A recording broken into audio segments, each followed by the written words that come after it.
Today, I'm going to show you the different places that you can save a doc and the pros and cons to each one of those places. Sometimes there's some confusion as to the best place for you, and it's a decision you need to make. And none of them are really wrong. It's just I want you to make sure that you have the options of being able to save and understanding the differences. So what I have here is just a basic doc. It's a Word document. So it's not in Google. It's a standalone with your Word from your Office suite. And the first place I want to show you where you would save this is just on the device itself. So that would be on your local hard drive. Start with the file save. And I usually do a save as, just in case, especially the first time, because then I can tell it exactly what I want to do. If I just go to file save, it just goes to the default place, which is fine after you've saved it once. But the first time I like to do a save as. Now on our particular PCs, it tells us right now, well, where do you want to put it? I put mine on the desktop. That way I can easily find it and I know where it is, so I can place it around in other spots. Some people have it go to their downloads folder.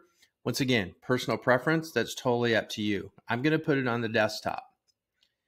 So it has a name. This is what I meant when I could do things to it. Word, I have lots of these choices that I can use. Sometimes I want to make it to a PDF so no one can edit it. Occasionally some things is like if I'm in a sheet, I have to save it in a certain format so I can upload it to a website. I'm going to put this out on the desktop. I'm going to name it 1_1 because there's already one on there. Otherwise it would ask me if I wanted to replace, and I'm going to click save. Now, excuse me, that is on the desktop. I can show you where it is. We should be able to find it here. Where's my Word doc? There it is. Study hall, and it's there if I need it. So I would be able to go back to that at any time and reopen it and reuse it. So positives, well, it's on my machine. I can always access it as long as I have my machine. And I know it's going to work well because obviously I have the software that I created it with, so it should work very well. Negatives are, it's not really backed up unless you are in the habit of backing things up. It's literally in one spot. It's only on your device. And if there was some reason that you lost your device, hard drives go bad, things just happen, that document would no longer be available to you. Sometimes you can go back and get it if you sign into another Word instance, but it's not something you can count on. So this is, in my opinion, the least desirable saving option for you. It's fine, but you need to back it up. And backing it up is where we're going to go then with our next step as we move on in our saving progress. So step 2 would be to put it into Google Drive. Now this is either, you can do this a number of ways. This could be a device that you've already created, like I did with the last one, and it exists on my desktop. Or it could be a from scratch device where if you went up here to new and you picked whether it be a doc or a sheet, whatever, and then that automatically saves to Drive. But let's say I want to bring something into Drive and I want to just be able to have access. So I'm going to go to new and I'm going to go to file upload. I know that because this was a file and I saved it, and there it is on the desktop. It's called Final 2122. I'm going to bring it in. So down in the bottom right corner, it says, okay, we're starting the upload, and it is complete. Now I can click on it right now and it should open it. And there it is. It's in the same form that I had it before. Now it's going to format just a little bit differently. It does a pretty good job. Google does bringing DocX in, but it will be a little bit different. Nothing that drastic unless you have special characters or spacings or things like that. So now it's in my Google Drive and I should be able to find it.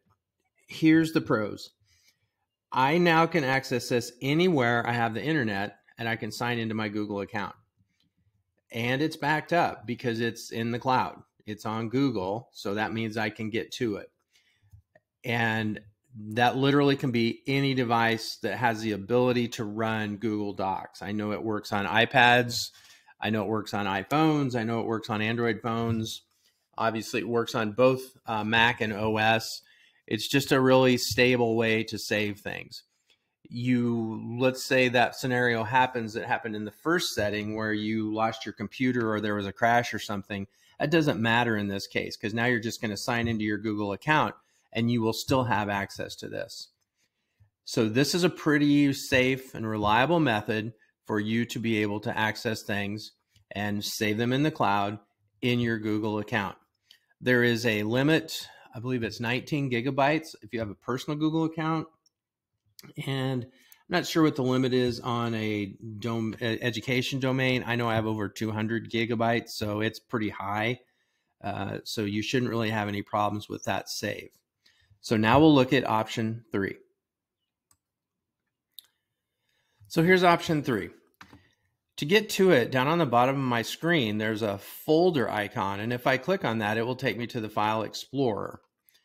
And if I go to the left, it has the different drives that I have access to. You can see them on the left. So I'm going to open this one. This is my drive. I'm going to minimize it a little bit. And I think we'll just minimize that one a bit too. And I can actually take that item and I can drag it over onto that drive. And now it's located there. There's other ways to do that. When you do the save as process, that will work as a choice. You can put it into your network drive. Let's talk about pros and cons. Pros, it is backed up. It's backed up off site and it's backed up in multiple places. The reliability of being able to get that doc back is very, very huge. You should be able to get that with no problems. The negative is you have to be connected to our network to get that. You cannot access that from home on the internet. You can only access that from school on the internet. Some places will let you do that. For security reasons, we don't. So you can still get to it, but it has to be from school. For me, things that are really important, I have in all 3 places. And for things that aren't, I make judgments where I want to put them. That's a decision that you need to make, but those are the 3 places that you can save and the 3 ways that you can do it. So we have on the device, we have in the cloud, and in our case, that would be in our Google Drive, which is our Google domain account. And then the 3rd place would be on our server, which is part of our network. And those would be your options. If you have any questions, please let me know. I'm happy to help, and I hope this helped you out.